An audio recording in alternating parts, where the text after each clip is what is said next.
नमस्कार दर्शकों, देवम चैनल में आप सभी का स्वागत है। आज हम सुनेंगे साईं बाबा व्रत की कथा एवं विधि। गुरुवार को साईं बाबा के व्रत और साईं बाबा व्रत कथा का दिन माना जाता है। वह पूरी मानवता के लिए एक मार्गदर्शक और भगवान है। साईं बाबा के उपासकों का मानना है कि वह एक दिव्य शिक्षक, रक्षक, दार्शनिक, मित्र और मार्गदर्शक है। साईं बाबा प्रेम, करुणा, सम्मान, दूसरों की मदद करने, क्षमा, दान, संतोष, आंतरिक शांति और ईश्वर के प्रति समर्पण के बारे में सब कुछ सिखाते हैं। साईं बाबा की शिक्षाएं और आध्यात्मिक शक्तियां उनके शिष्यों का मार्गदर्शन और रक्षा करती है। ऐसा कहा जाता है कि साईं बाबा की विभूति में उपचार शक्तियां है। साईं बाबा की पूजा सुबह या शाम को अवश्य करें। पीले कपड़े पर साईं बाबा का फोटो लगाए। फोटोग्राफ को साफ पानी से साफ करें। साईं बाबा के फोटो पर चंदन और कुमकुम का तिलक लगाए। अगर आप साईं बाबा की मूर्ति रखना चाहे तो वो भी रख सकते हैं। साईं बाबा को पीले रंग के फूल या माला अर्पित करनी चाहिए। अगरबत्ती और दीपक जलाना चाहिए और फिर साईं बाबा व्रत कथा पढ़नी चाहिए। साईं बाबा का नाम याद करना चाहिए और फिर प्रसाद बांटना चाहिए।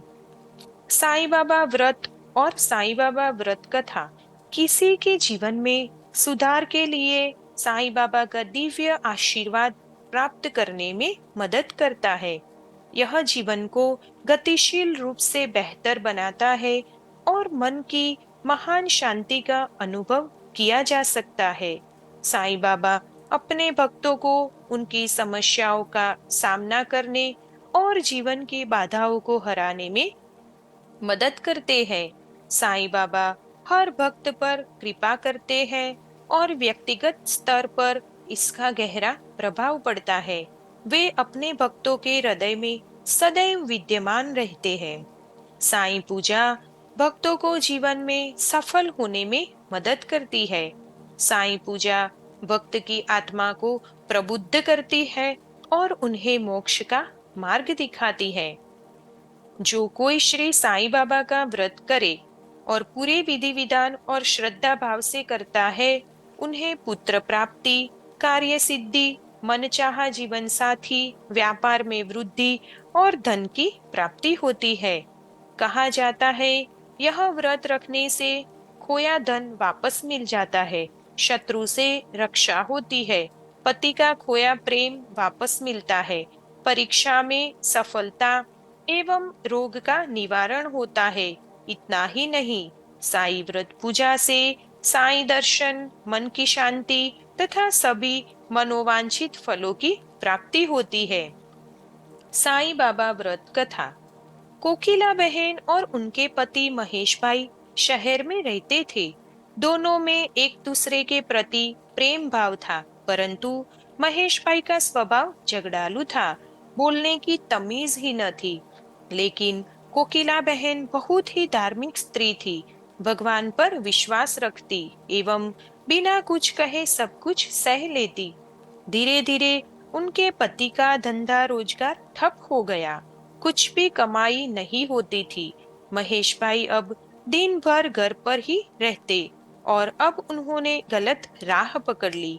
अब उनका स्वभाव पहले से भी अधिक चिड़चिड़ा हो गया। एक दिन दोपहर का समय था। एक वृद्ध महाराज दरवाजे पर आकर खड़े हो गए। चेहरे पर गजब का तेज था और आकर उन्होंने दाल चावल की मांग की।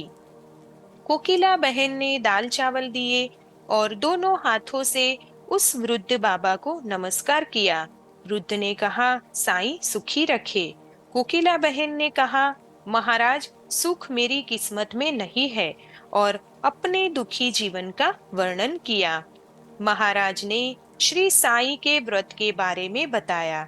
9 गुरुवार फलाहार या एक समय भोजन करना, हो सके तो बेटा साईं मंदिर जाना, घर पर साईं बाबा की 9 गुरुवार पूजा करना, साईं व्रत करना और विधि से उद्यापन करना, भूखे को भोजन देना, साईं व्रत की किताबें यथाशक्ति लोगों को भेंट देना। साईं बाबा तेरी सभी मनोकामना पूर्ण करेंगे, लेकिन साईं बाबा पर अटूट श्रद्धा रखना जरूरी है। कोकिला बहन ने गुरुवार का व्रत किया। 9वें गुरुवार को गरीबों को भोजन करवाया, व्रत की पुस्तकें भेंट दी। उनके घर से झगड़े दूर हुए, घर में बहुत ही सुख शांति हो गई, जैसे महेश भाई का स्वभाव ही बदल गया हो। उनका धंधा रोजगार फिर से चालू हो गया। थोड़े समय में ही सुख समृद्धि बढ़ गई। दोनों पति पत्नी सुखी जीवन बिताने लगे। एक दिन कोकिला बहन के जेठ जेठानी सूरत से आए। बातों बातों में उन्होंने बताया कि उनके बच्चे पढ़ाई नहीं करते, परीक्षा में फेल हो गए हैं। कोकिला बहन ने 9 गुरुवार की महिमा बताई और कहा कि साईं बाबा की भक्ति से बच्चे अच्छी तरह अभ्यास कर पाएंगे, लेकिन इसके लिए साईं बाबा पर विश्वास रखना जरूरी है। साईं सबको सहायता करते हैं। उनकी जेठानी ने व्रत की विधि बताने के लिए कहा। कोकिला बहन ने उन्हें व्रत की सारी बातें बताई, जो खुद उन्हें वृद्ध महाराज ने बताई थी। सूरत से उनकी जेठानी का थोड़े दिनों में एक पत्र आया कि उनके बच्चे साईं व्रत करने लगे हैं और बहुत अच्छी तरह से पढ़ते हैं। उन्होंने भी व्रत किया था और व्रत की किताबें जेठ जी के ऑफिस में दी थी। इस बारे में उन्होंने लिखा कि उनकी सहेली की बेटी की शादी साईं व्रत करने से बहुत ही अच्छी जगह तय हो गई है। उनके पड़ोसी का गहनों का डिब्बा गुम हो गया था। अब वह महीनों के बाद गहनों का डिब्बा न जाने कहां से वापस मिल गया। ऐसे कई अद्भुत चमत्कार हुए। कोकिला बहन ने साईं बाबा की महिमा महान है यह जान लिया था। हे साईं बाबा, जैसे सभी लोगों पर प्रसन्न होते हो, वैसे हम पर भी होना। जय साईनाथ। अगर आपको यह वीडियो पसंद आई हो तो वीडियो को लाइक जरूर करना और देवम चैनल को सब्सक्राइब जरूर करना। धन्यवाद।